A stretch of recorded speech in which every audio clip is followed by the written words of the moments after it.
Ok, số đây bọn ôn số sản xuất nè thì đọc tổng ọc nhé bà thằng này đi đá dương nâng bà sọc xa thì tơ nâng hơi mà đi thì đọc bà English great thân bởi dưỡng mà hơi là thì đọc á bà chẳng bọn ôn xông tam đàn channel nâng tới bà chỉ dìm tam đàn ở chợt biệt thà subscribe bà ở chợt biệt giờ nhà cả đăng tới là bây giờ bàn mê riêng đó nè bà mê riêng phơi là thì đọc nè bà chẳng dưng chập đàm tầm đó ok nè unit 1 bao nhiêu unit 1 JP my personal information bà my personal information bà personal nó cứ to luôn bà information bọt miền chứng JP bọt miền to luôn rồi bọc nhom bà unit 1 my personal information bọt miền to luôn bọc nhom ok mà dương mới nào want A cho nó A read these short conversation bà read these short conversation bà conversation cách sản phẩm short clay these tiếng này bà chẳng cái oi án cách sản phẩm clay tiếng này bà nè bà cách sản phẩm clay cái nè bà chẳng chẳng án máu hai bà em tìm số đấy nhóm cứ tìm được nhóm cho một tìm what's your name ta nè cho một ấy hello I'm của so số đây nhóm cứ của so được nhóm cho một của so good morning nice to meet you bà good morning à đồn số đấy nice to meet you đi bàn chụp nè bà I'm Richard Jackson à nhóm cứ Richard Jackson rồi có nhóm cho một thà Richard Jackson bà xâmรับở bò tế cứ cái đại cho một môn đấy bà cho một tọt luôn cái đối Richard chẳng nè chẳng cho một cái cứ Richard Jackson cứ chỉ được gấu là về Richard cứ cho một cái em chia sầm nàng bà nhóm cứ chia sầm nàng được nhóm cho một thà chia sầm nàng cái từ what sorry my name's Johnny bà nhóm cho một bọc nhóm cứ Johnny được nhóm cho một Johnny what's your name bà ta để cho một A hey I'm Lin bà nhóm cho một Lin được nhóm cứ Lin chẳng nè ok good afternoon bà my name's Vicky Jackson bà nhóm cho một Vicky Jackson hello Mrs Jackson I'm chia lẹt nè bà chia lẹt nè cho một chia lẹt nè chẳng nè ok chẳng là ai thế mirin dương từ bốn suru đấy bà ta là cái gì thằng mấy nè when we meet people we can say bà np đại dương chu mình nút dương ai gì vậy thá hello what are the words can you see that mean the same as hello bà chương cái tha à biệt là tây tiết đại nẹt khơi nhé đại nẹt khơi nhé miền ở tận đây thá hello đài bà nẹt khơi được mấy được biệt thà hai biệt là hey good morning good afternoon đây nên cứ việc mà nó biệt thá hello đài biệt nắng á bà write them in your notebook hoặc say thời đại dưỡng thời say bao dưỡng nè when we say our name nước p đại dương gì một bộ dưỡng we say dương gì thầm mấy I'm nó dừng nè I'm cậu so là chân từ nèឬក៏ my name is កុសលបាទឥឡូវថតឈ្មោះយើងតារាយើងដាក់ I'm តារាឬក៏ my name is តារាអូខេបែបហ្នឹងណាអូខេអញ្ចឹងចំណុចហ្នឹងយើងចប់ហើយមានអីទេស្រួលទេបាទសភៅថ្នាក់ទី10យើងបាទឥឡូវយើងចូលដល់ចំណុច B work in pairs បាទ work ធ្វើការ pair ជាគូអញ្ចឹងធ្វើការជាគូ work in pair make similar conversation បាទធ្វើកិច្ចសន្ទនាស្រដៀងគ្នាឬក៏ដូចគ្នាណា similar ស្រដៀងគ្នាឬក៏ដូចគ្នាអញ្ចឹងគេឲ្យធ្វើកិច្ចសន្ទនាស្រដៀងគ្នាស្រដៀងខាងលើហ្នឹងណា choose one word from each balloon បាទហើយ choose ជ្រើស word ពាក្យបាទ each នីមួយ balloon ជាធម្មតាគេប្រើពេងប៉ោងបាទប៉ុន្តែ balloon ឡើយនេះគេហៅថា balloon នេះ balloon ណាបាទ balloon អាហ្នឹងគេហៅ balloon បាទអូខេហ្នឹងហើយអញ្ចឹងយើង dương sao mấy dương còn tại chưa được tới bà chưa được bỏ lùn nữa nè bà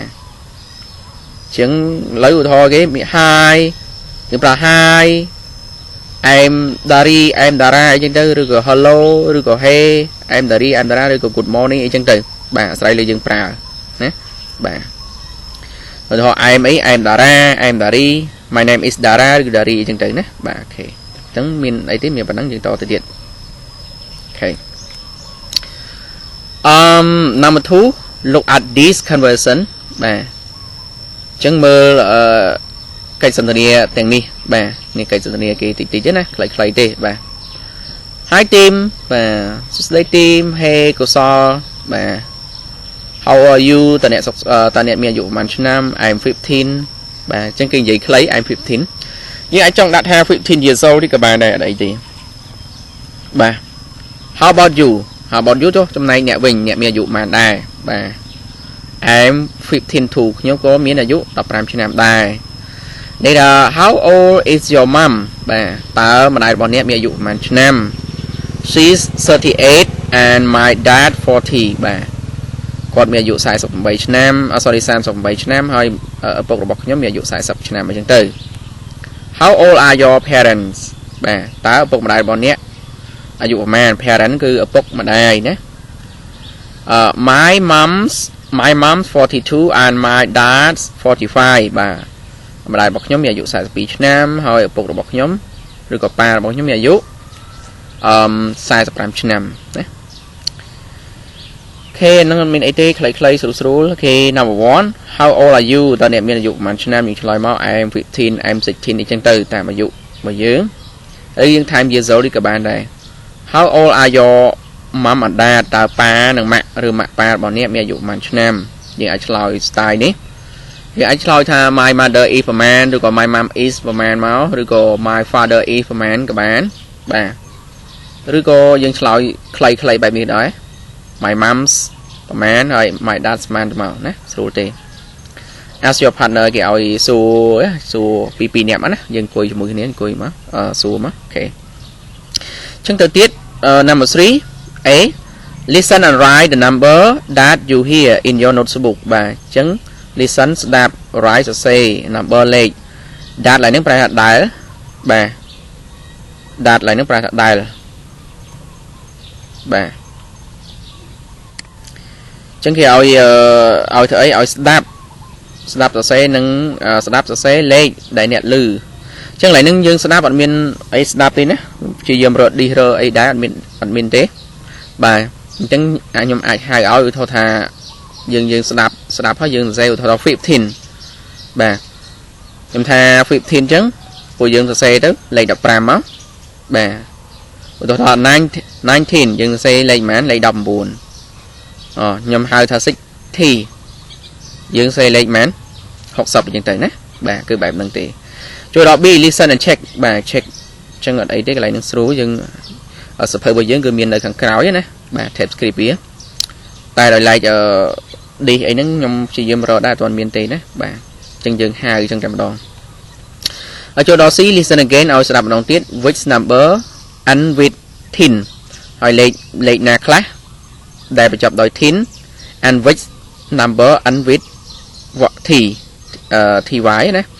ចឹងគេថាឲ្យស្ដាប់ហើយលេខណាខ្លះដែលបញ្ចប់ដោយផ្ទុយ 10 ហើយលេខណាដែលបញ្ចប់ដោយផ្ទុយ t នេះបាទ draw the table below in your notebook and write the answer draw ហ្នឹងគូនេះគូគេឲ្យគូអញ្ចឹងគូតារាង table តារាងឡើយហ្នឹងមិនតកទេណាគូតារាងអូខេគូតារាងហើយមកទៀតបាទគូតារាងហើយសរសេរលេខណាដែលបញ្ចប់ដោយ ty ហើយលេខណាដែលបញ្ចប់ដោយ 10 ចឹងឧទាហរណ៍ចប់ដោយ 10 គឺលេខណាឧទាហរណ៍ថានេះ14នេះចឹងទៅ18នេះចឹងទៅ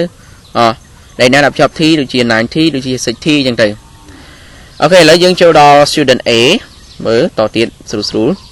student A គេថា choose any number and say it to your partner ចឹង student A ឧទាហរណ៍យើងសិស្សម្នាក់ហ្នឹងយើងរើសលេខណាមួយក៏លេខ15 19 20ចឹងទៅរើសហើយយើងនិយាយ និយាយឲ្យមិត្តភក្តិយើងស្ដាប់ណាដៃគូយើងស្ដាប់ហើយដៃគូយើង student B ថា point at the number in your book ឧទាហរណ៍ថា student A ឧទាហរណ៍មិត្តភក្តិយើងនិយាយថា19យើងចង្អុលទៅលេខណាលេខ19អញ្ចឹងណាបាទឧទាហរណ៍20យើងចង្អុលទៅលេខ20ទៅណាបាទគឺបែបហ្នឹងយើងធ្វើទៅណាបាទចឹងយើងតទៀតយើងដល់4 number 4 A គេថា you will hear for short conversation write the name and the phone number that you hear in your notebook បាទ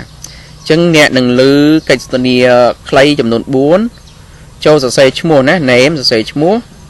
phone number និងលេខទូរស័ព្ទដែលអ្នកឮណាបាទនៅក្នុងនេះចឹងកន្លែងហ្នឹងគាត់ថាយើងស្ដាប់ហើយសរសេរអីយើងសរសេរតែឈ្មោះទេសរសេរតែ name បាទហើយនឹង phone number ចឹងដូចនិយាយចឹងយើងអត់មានអីស្ដាប់ទេមានតែការអានណាចឹងអូនអានពេលខ្ញុំអានទៅអូនសរសេរតែឈ្មោះបាទហើយនឹងលេខទូរស័ព្ទទេឥឡូវឧទាហរណ៍ណាខ្ញុំហៅ Can I have your phone number បាទកិច្ចសន្ទនាទី1ណាចឹងណា Sure ណា Can I have your phone number តើខ្ញុំអាចសុំលេខទូរស័ព្ទអ្នកបានទេឬក៏ខ្ញុំប្រើត្រង់ថាខ្ញុំអាចមានលេខទូរស័ព្ទអ្នកបានទេចឹងណាបាទខ្ញុំអាចសុំលេខទូរស័ព្ទអ្នកបានទេថា Sure អត់អីទេបានតា It's O បាទលេខ0គេអានថា O លេខទូរស័ព្ទណាយើងអានថា0ក៏បានដែរអត់អីទេប៉ុន្តែយើងធម្មតាយើងអាន O 3 5 7 8 1 4 2 6បាទគឺលេខទូរស័ព្ទវាអានបែបហ្នឹងណាបាទចឹងអូនកត់លេខនោះទៅហើយមួយទៀតគេធ្វើអីថា thanks អរគុណណា I put it in my phone បាទខ្ញុំនឹងដាក់វាឬក៏ទុកវានៅក្នុងទូរស័ព្ទរបស់ខ្ញុំ I put it in my phone How do you spell your name តើអ្នកប្រកបឈ្មោះអ្នករបៀបណាឬក៏យ៉ាងណាគេឆ្លើយយ៉ាងម៉េចឆ្លើយថា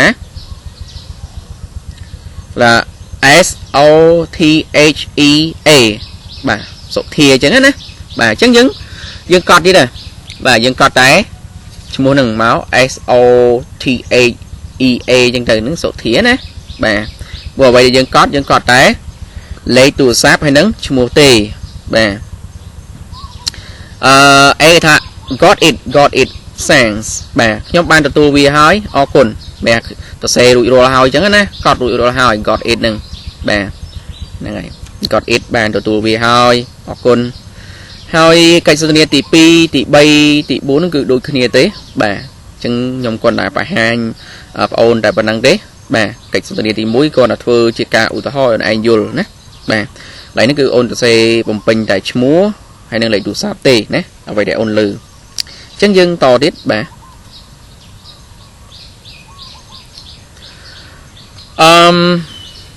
number 5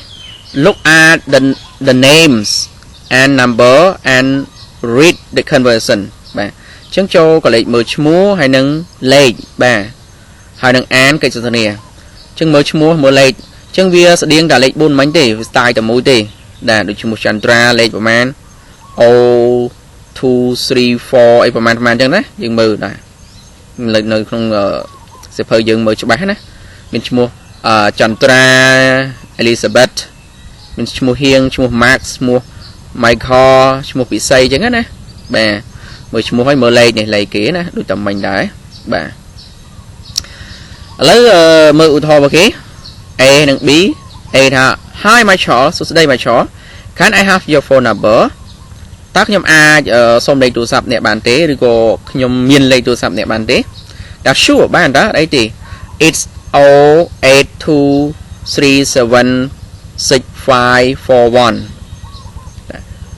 អីទេវាលេខវាគឺអញ្ចឹងមក Thanks អរគុណ I put it in my phone ខ្ញុំនឹងដាក់វាឬក៏ទុកវាក្នុងទូរស័ព្ទរបស់ខ្ញុំ How do you spell your name តើអ្នកប្រកបឈ្មោះរបស់អ្នកដោយរបៀបណាឬយ៉ាងណា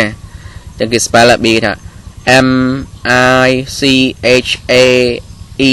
L អញ្ចឹងទៅណាបាទ Michael got it គេថា got it ខ្ញុំបានទទួលវាឬក៏សរសេររួចរាល់ហើយអញ្ចឹងណា Thanks អរគុណបាទឥឡូវនេះគេឲ្យយកអនុវត្តនេះ with your partner បាទជាមួយដៃគូរបស់អ្នក make conversation ហើយធ្វើកិច្ចសន្ទនាមកបាទដូចកិច្ចសន្ទនាមានចន្ទ្រាមានហៀងមានអីចឹងទៅណាទៅតាម នេះរបស់យើងណាបាទទៅតាមឈ្មោះមិត្តភ័ក្តិរបស់យើងអូខេ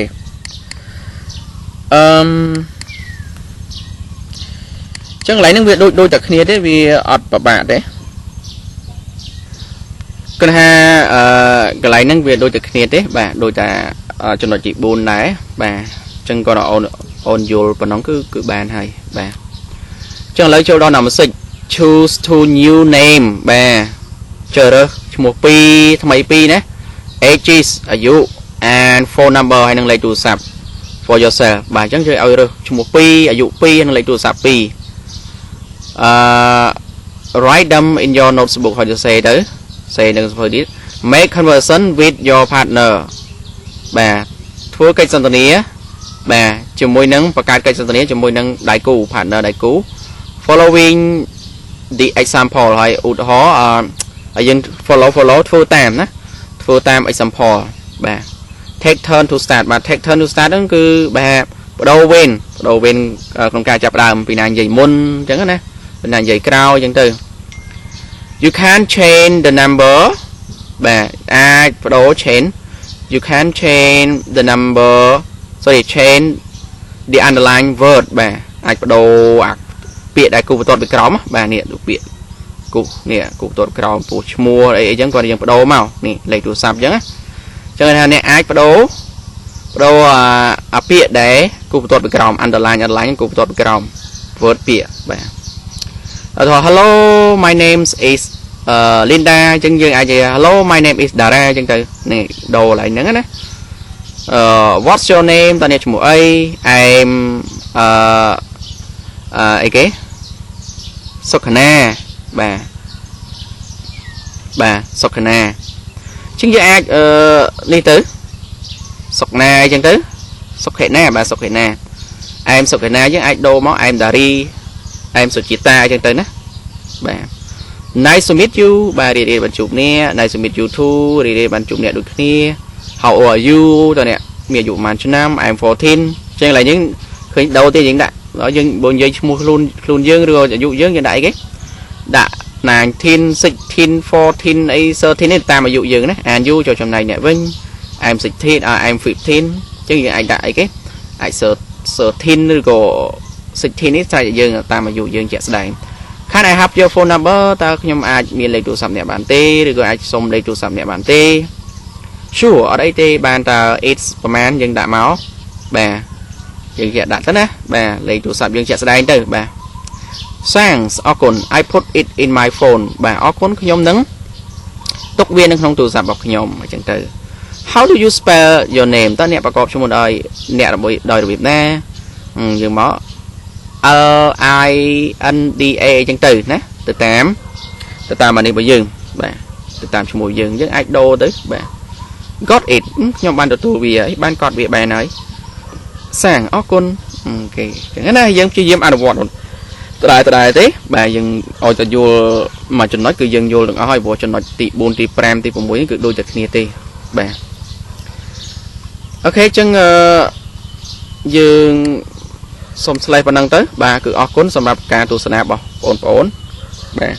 ហើយកុំភ្លេចជួយចុចពាក្យថា subscribe ឬក៏ជាវផងបាទដើម្បីបានទទួលព័ត៌មានឬក៏វីដេអូបាទវីដេអូមេរៀនណាបាទវីដេអូមេរៀនថ្មីទៀតកុំភ្លេចនេះចុចកណ្ដឹងថែមណាបាទចុចទៅដល់ពេលខ្ញុំអាប់ឡូតវីដេអូទៅអូនទទួលបានហ្មងបាទនឹងសូមតាមដានទៅអានេះគឺភាគទី1បាទមេរៀនទី1គឺភាគទី1បាទនៅភាគទី2យើងនឹងបញ្ចប់មេរៀនហ្នឹងយើងបញ្ចប់តែកម្រិតsection A បាទ part A unit 1 part A យើងនៅមួយកណាត់ទៀតគឺunit 1 part B គេចឹងអរគុណសម្រាប់ការទស្សនារបស់បងប្អូនបាទហើយកុំភ្លេចប្រឹងប្រែងរៀនសូត្រអីទាំងអស់គ្នាបាទហើយជាយាមមើលទៅយើងមើលបន្ថែមណាជំនួយណាបាទអរគុណបាយបាយសុខសប្បាយអូន